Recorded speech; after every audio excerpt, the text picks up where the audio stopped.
Hello everyone, welcome to anatomy series. आज का topic है रोटेशन ऑफ गट। तो ये बहुत छोटा सा टॉपिक होने वाला है और बहुत इंपॉर्टेंट टॉपिक है एम्ब्रियो का। ठीक, देखते हैं रोटेशन ऑफ गट की गट का कैसे रोटेशन हो रहा है। ठीक है, तो बेसिकली मिड गट के बारे में पढ़ने वाले हम। Mid gut undergoes 270 degree counter clockwise rotation. जो मिड गट है अपना वो 270 डिग्री 93 पार्ट में, ठीक है, 270 डिग्री काउंटर क्लॉकवाइज रोटेशन में जाएगा। What is counter clockwise means anti clockwise rotation में जाता है। तो अब आप सोच रहे होंगे कि क्या ज़रूरत ऐसी पड़ गई है कि मिडगट रोटेट हो रहा है। ठीक है, तो हम पहले समझेंगे पर्पस ऑफ रोटेशन।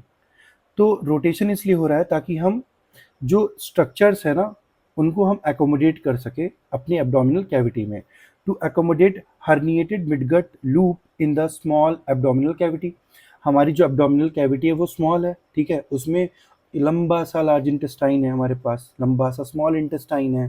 ठीक है, तो उनको हमें क्या करना होता है, उनको हमें एकोमोडेट करना होता है। ठीक है, इस एकोमोडेशन के लिए हम मिडगट का रोटेशन देखते हैं। ठीक है, तो अब आगे हम समझेंगे स्टेजेस ऑफ रोटेशन के बारे में कि रोटेशन कितने स्टेजेस में हो रहा है। ठीक है, स्टेजेस देखने से पहले एक चीज हम समझ लें कि जो रोटेशन होगा उसका रेफरेंस पॉइंट क्या है। ठीक है, सुपीरियर मेजेंट्रिक आर्टरी, जिसको हम एसएमए से भी याद रखेंगे। ठीक है, सुपीरियर मेजेंट्रिक आर्टरी ये क्या करती है, ये मिडगट को डिवाइड करती है दो पार्ट में। ठीक है, divide midgut into two part, that is pre arterial segment and post arterial segment. ठीक है, मीन्स आर्टरी के जो ऊपर वाला सेगमेंट होगा प्री आर्ट्रियल सेगमेंट, और आर्टरी के जो बाद वाला सेगमेंट होगा उसे हम बोलते हैं पोस्ट आर्ट्रियल सेगमेंट। दो सेगमेंट्स हमें याद हो गए। ठीक है, अब समझते हैं एक्सिस ऑफ रोटेशन क्या होगा। अगर मिडगट रोटेट हो रहा है तो किसी एक्सिस के अराउंड रोटेट हो रहा होगा, तो जो एक्सिस है वो है superior mesenteric artery. Mean superior mesenteric artery ही एक्सिस है जिसके अराउंड मिडगट का क्या होगा, रोटेशन होगा। तो अब हम ये समझेंगे कि अगर मान लीजिए ये एक्सिस है तो एक्सिस के जो ऊपर वाला सेगमेंट होगा उसे हम बोलेंगे प्री आर्टरियल सेगमेंट, और एक्सिस के जो नीचे वाला सेगमेंट होगा उसे हम बोलेंगे पोस्ट आर्टरियल सेगमेंट। क्लियर हो गया, और this axis is known as axis of rotation.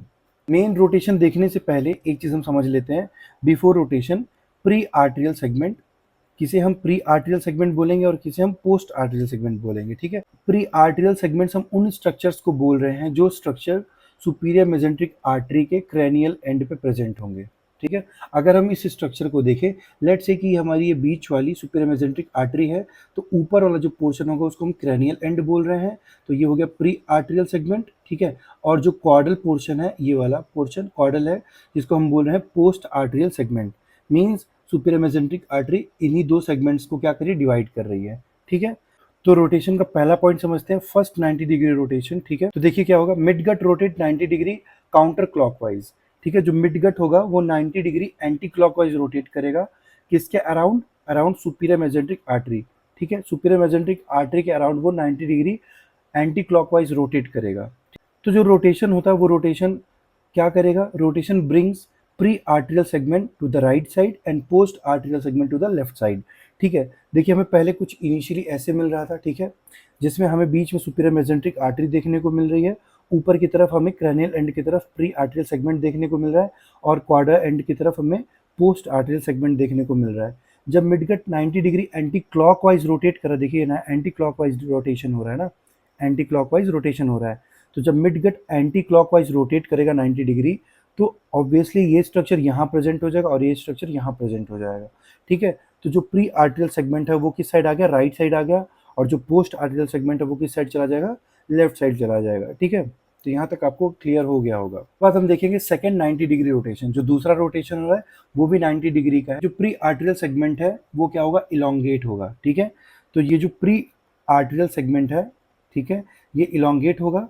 ठीक है, इलोंगेट होकर क्या बनाने वाला है, फॉर्म जेजुनम एंड इलियम। क्या बनाएगा, दो पार्ट बना रहा है स्मॉल इंटेस्टाइन का, that is jejunum and ileum. ठीक, अब जेजुनम और इलियम जब बन जाएंगे उसके बाद क्या होगा, मिडगट का फिर से रोटेशन होगा। ठीक है, रोटेशन किस डायरेक्शन में हो रहा है, एंटी क्लॉकवाइज रोटेशन। जब रोटेशन होगा तो pre arterial segment comes to lie behind the superior mesenteric artery. ठीक है, जब रोटेशन होगा, देखिए जो प्री आर्टरियल सेगमेंट है वो कहाँ जा रहा है, सुपीरियर मेजेंट्रिक आर्टरी के बिहाइंड में जाता है। ठीक है, ये 2D स्ट्रक्चर है तो इसमें हमें उतना विजुलाइज नहीं होगा, बस आप इसको रेफरेंस इमेज की तरह बना सकते हैं, कोई दिक्कत नहीं है। ठीक है, तो जो प्री आर्टरियल सेगमेंट है, जो प्री आर्टरियल सेगमेंट है वो कहाँ जा रहा है, lie behind the superior mesenteric artery. ठीक है। This rotation brings superior mesenteric artery ventral to the duodenum. जब ये रोटेशन हुआ है तो जो स्मॉल इंटेस्टाइन के पार्ट्स हैं वो कहाँ चले गए, सुपीरियर मेसेंट्रिक आर्टरी के पीछे चले गए। तो obviously superior mesenteric artery duodenum के कहाँ होगी, वेंट्रली प्रेजेंट होगी, ठीक है, आगे की तरफ प्रेजेंट होगी। ठीक, अब हम थर्ड रोटेशन के बारे में पढ़ने जा रहे हैं, that is third 90 degree rotation. ठीक है, midgut rotate further counter clockwise around the superior mesenteric artery. ठीक है, अब जो है मिडगट फिर से एक बार रोटेट कर रहा है, किसके अराउंड में, सुपीरियर मेसेंट्रिक आर्टरी के अराउंड में फिर से रोटेट करेगा। ठीक है, तो आफ्टर द रोटेशन हमें क्या देखने को मिल रहा है, brings the post arterial segment on the right side. देखिए जो पोस्ट आर्टेरियल सेगमेंट है वो कहाँ जा रहा है, राइट साइड में आ गया। ठीक है, means after rotation the post arterial segment comes to the right side. ठीक है, और वो कहाँ पहुंचेगा, जैसे पोस्ट आर्टेरियल सेगमेंट में कौन कौन से स्ट्रक्चर्स हम देखेंगे, हम सीकम देखेंगे और अपेंडिक्स देखेंगे। और ये सीकम और अपेंडिक्स जब मिडगट 90 डिग्री से रोटेट कर जाता है थर्ड टाइम, तो ये कहाँ पहुंच जाते हैं, they reach the right iliac fossa. ठीक है, वो राइट इलियक फोसा में प्रेजेंट हो जाते हैं। ठीक है, आप देखे भी होंगे जो सीकम होता है और अपेंडिक्स होता है वो राइट इलियक फोसा में ही प्रेजेंट होते हैं। ठीक है, तो ये छोटा सा टॉपिक था, दैट इज मिडगट रोटेशन। आप इसको याद रखिएगा और ये डायग्राम्स याद रखिएगा, ऐसे ही सिमेट्रिकल डायग्राम बनाइएगा। ठीक है, so that's all about today's topic. मिलते हैं नेक्स्ट वीडियो में अगले नेक्स्ट टॉपिक के साथ, तब तक keep hustling, keep studying. Thank you.